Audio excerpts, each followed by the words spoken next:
அஸ்ஸலாமு அலைக்கும்.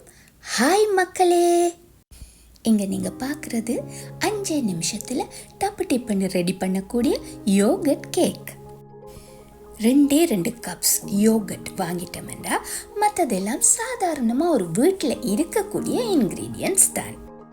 இலங்கை மக்களுக்கு தெரிஞ்சிருக்கக்கூடும், பட் வேறு நாடுகளில் இருந்து பார்க்குறவங்களுக்காக இதை சொல்லுறேன். இந்த ரெசிபிக்கு 2 கப்ஸ் யோகட் எடுத்திருக்கிறேன். ஒரு கப்பில் இருக்கிற yogurt 8 grams. Sugar 4 tablespoon எடுத்திருக்கிறேன். All purpose flour 3 tablespoon. முட்டையை எண்ணிக்கையில் சேர்க்க வேணாம், நிறுத்து கிராம் கணக்கில் சேர்க்க வேணும். ஸோ இதில் கோது அகற்றி வெடுக்கம் எடுத்த பிறகு 100 கிராம் முட்டை இருக்குது. அதோட பேக்கிங் பவுடரும் வெனிலாவும் எடுத்திருக்கிறேன். பிளெண்டர் ஜார் யூஸ் பண்ணி தான் யோகட் கேக்கை மிக்ஸ் பண்ண போகிறேன். மிக்ஸி இல்லாதவங்க விஸ்கும் யூஸ் பண்ணலாம். இது யோகட் கேக்காக இருந்தாலும் டேஸ்ட் பண்ணி பார்க்குற நேரம் சீஸ் கேக் சாப்பிட்ற ஃபீலிங்கை கொடுக்கும். ஸோ முட்டை கொஞ்சம் கூடுனாலும் டேஸ்ட் டோட்டலி மாறிடும்.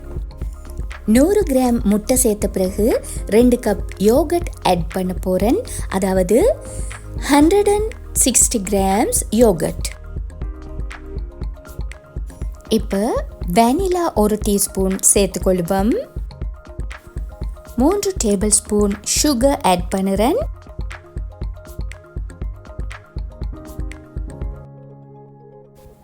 ஒரு டீஸ்பூன் பேக்கிங் பவுடரும் ஆல் பர்பஸ் ஃப்ளவரும் சேர்த்துக்கொள்வோம். கொஞ்சம் பொறுங்க, இதை டிரெண்டு பிளெண்ட் பண்ணி கொண்டு வந்து காட்டுறேன். 6 இன்ச்சஸ் கேக் பேன் ஒன்று எடுத்து அடியில் பேக்கிங் ஷீட் போட்டிருக்கிறேன்.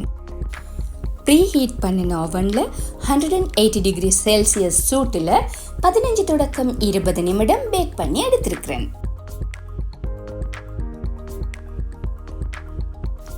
யோகட் கேக் ரெசிபிக்கு ஒரு லைக்கை தட்டி விட்டு எங்களுக்கு சப்போர்ட் பண்ணுங்க. யோகட் ரெசிபிஸ் பிடிச்ச ஃப்ரெண்ட்ஸ் உங்களுக்கு இருந்தால் அவங்க கூட இந்த ரெசிபியை ஷேர் பண்ணிக்கொள்ளுங்க.